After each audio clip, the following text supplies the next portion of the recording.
President Museveni, welcome to the program. Thank you. Thank you, Christian.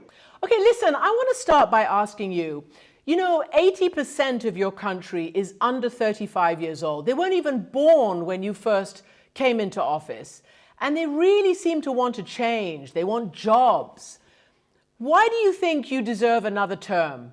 Well, because I am the one who enabled the 80% to survive childhood diseases, and we have given them education, and we have given them a base for the economy, and we have a good budget, and we can support them. We can support those youth. So, Mr. President, as I said, they want jobs. Uganda today remains one of the poorest countries in the whole wide world and depends hugely on foreign assistance. I want to ask you, 35 years ago, you said the problem of Africa in general and Uganda in particular is not the people, but leaders who want to overstay in power.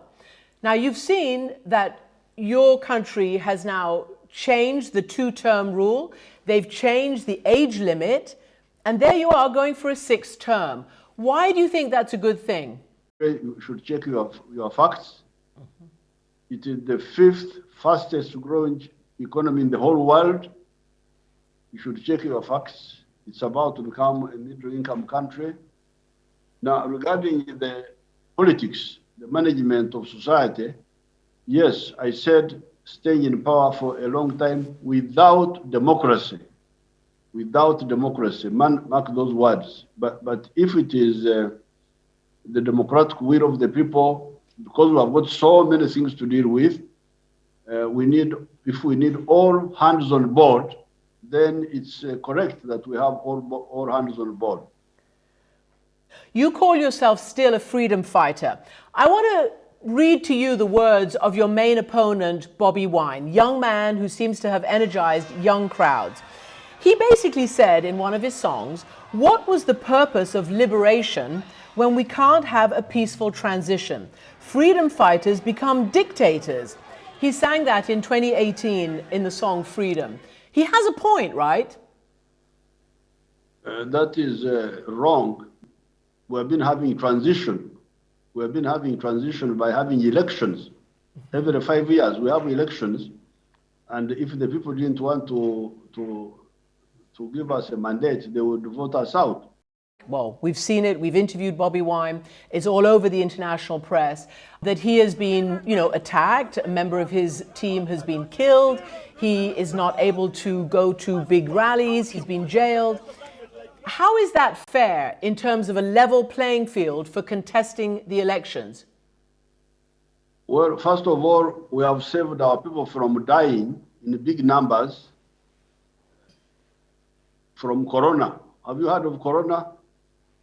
Corona has been killing people and has killed very many people in Europe and in the United States.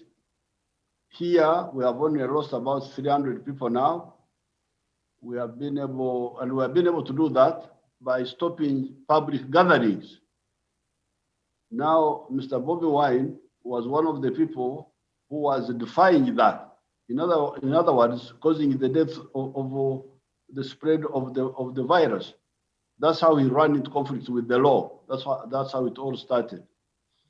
And then they tried to blackmail the country by rioting. You have seen what rioting is in Washington. It was not a good idea. Those rioters who attacked the parliament building in Washington. But we are very happy that we have not, our people have not died like they have died in your places. Well, actually, Mr. President, let me just stop you there, because obviously we know what coronavirus is. You also are holding rallies the same size, if not bigger, than Bobi Wine's. So that's, that's one case. But here's the thing, Mr. President, there are 54 people who were killed in these, in the situation by your security forces in November. Why does he have to campaign in a flak jacket? Why do 54 people have to die? The 32 of the 54 were rioters attacking security forces. that's how they died. It was. I hear you now in the U.S. talking of insurrection, and you are saying insurrection is a bad idea. This was a form of insurrection, and that's how they were suppressed by when they were attacking security forces. There are others, 22, who died through circumstances which we are still investigating. The UN says we're gravely concerned by the election-related violence, the excessive use of force by security personnel, as well as the increasing crackdown on peaceful protesters, political and civil society leaders, and human rights defenders. So the UN, that's the UN saying that it's the security forces, and your own security force, I mean, to be honest with you, really shocked me recently, because he said that we are proud of cracking down on reporters. He said we beat reporters for their own good. I don't understand why you keep putting the blame on them when your security forces are doing this. And what's the point of it? I don't understand. We have cameras all over the place. If the security forces are the ones who make mistakes, it is easy to see, to capture and identify. In any case, nobody knows more about Uganda than ourselves. I am here. I have got a lot of experience, and I can tell you who is in the wrong and who is in the right. So the UN the UN have got enough trouble spots in the world to deal with. Are you basically saying you're above the law? I mean, I'm not sure what you're saying because, you know, human rights is an international concept. And as you know, Bobi Wine is proposing that the International Criminal Court, which is an arm of the United Nations, investigate you and your senior officials for human rights abuses. There's a 41-page brief saying that police and military have deployed, quote, widespread use of shoot to kill, beatings and other violence. If you have all the images and you're confident of your evidence, will you hand it over for such an investigation? Of course, we have no problem. We have no problem at all because there's nothing to hide. There's nothing to hide. And by the way, you are dealing with people who know what they are doing. We don't need lectures from anybody really in the world because we know what we are doing. Mm-hmm. Well, you know, President Trump said that in the United States as well. And you saw, as you mentioned yourself, the incitement to insurrection, the storming of the parliament, the cradle of American democracy by radicals and by insurrectionists. I just wonder what your view on that is. What would you say to President Trump about that? Well, I'm not a lecturer to Americans. They know what they are doing.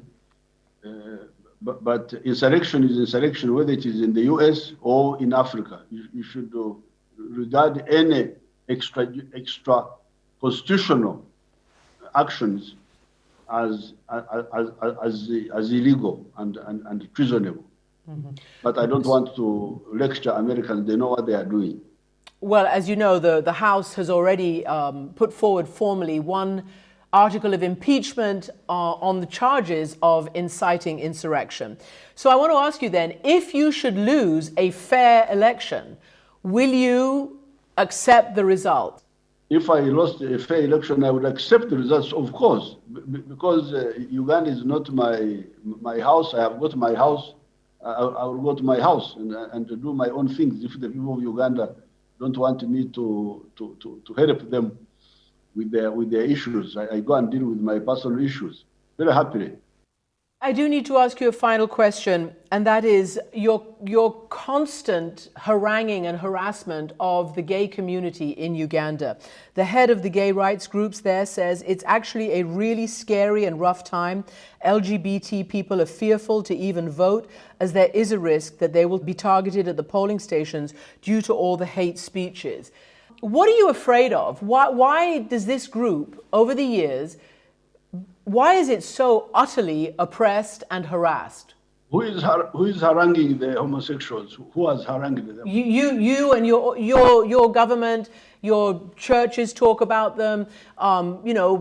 Maybe security people, but people in the streets as well. There is a climate of impunity in Uganda for anti-gay opposition and harassment and oppression. Why? Why in 2021 is that the case?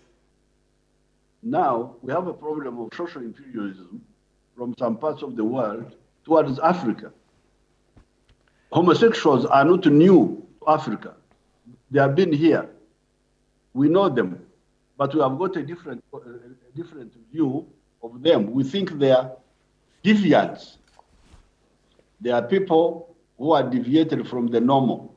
They are not killed, they are not harangued, they are not persecuted, but we don't promote them. We don't promote them. We don't promote and flaunt homosexuality as if it is an alternative way of life. But we don't agree with the Western way of promoting homosexuality as if it is an alternative way of life. Well, as you know, they have been targeted, and that's why there is a worry, including by human rights groups. But I want to ask you this.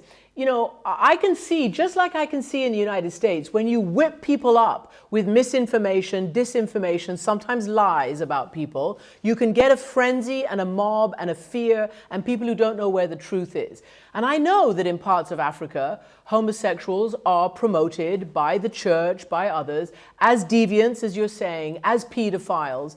And it's just not true. And I wonder whether you think that you're a Christian, your wife is a Christian, whether you think that's charitable, and whether you think that perhaps you can actually move forward with a different view to that segment of your population. Because as you say, they are Ugandans, they're there to stay.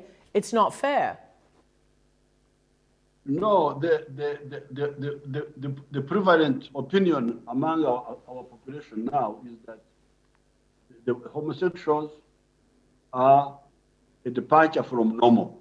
If our opinion changes in future, let it change organically, but not imposed on us by other people. But nobody's imposing on you, Mr. President. It's not like the international community is telling you anything in this regard about promotion or anything. It's just about human rights. Mr. President, thanks for joining us from Kampala. Thank you very much.